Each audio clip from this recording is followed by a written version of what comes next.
চব্বিশ পরগনার মহেশতলা বাটানগর নিউল্যান্ড মাঠে এবার তৈরি হচ্ছে 111 ফুটের সরস্বতী প্রতিমা।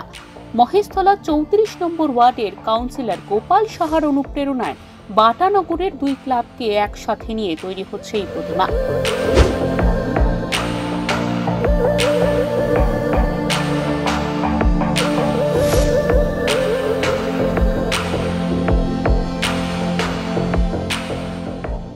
একশো 11 ফুট তো আমরা ফার্স্টে ভাবতে পারিনি।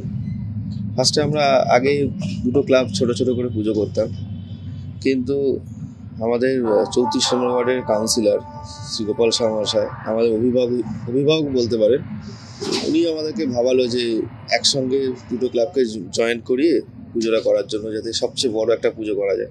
তো সেই হিসাব করেই আমরা চিন্তায় আনলাম যে সবচেয়ে বড় সরস্বতী করা, কারণ সবচেয়ে বড় দুর্গা তো হয়েছে, এবার সবচেয়ে বড় সরস্বতী করা হয়। তাই জন্য আমরা 111 ফুটের সরস্বতীর দিকে এগিয়েছি।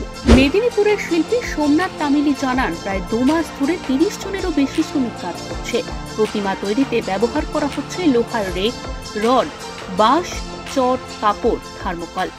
এখন প্রায় 30 জন শিল্পী বিভিন্ন জায়গা থেকে এসেছেন, তারা কাজ করছেন এবং প্রায় 2 মাস ধরে কাজটা চলছে।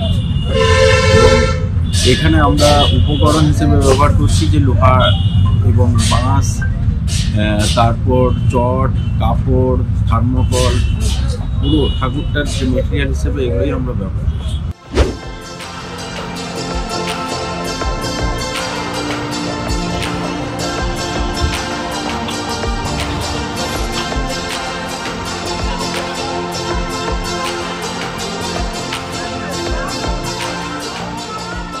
দক্ষিণ চব্বিশ পরগনা থেকে গোপাল শীলের রিপোর্ট, ওঙ্কার বাংলা।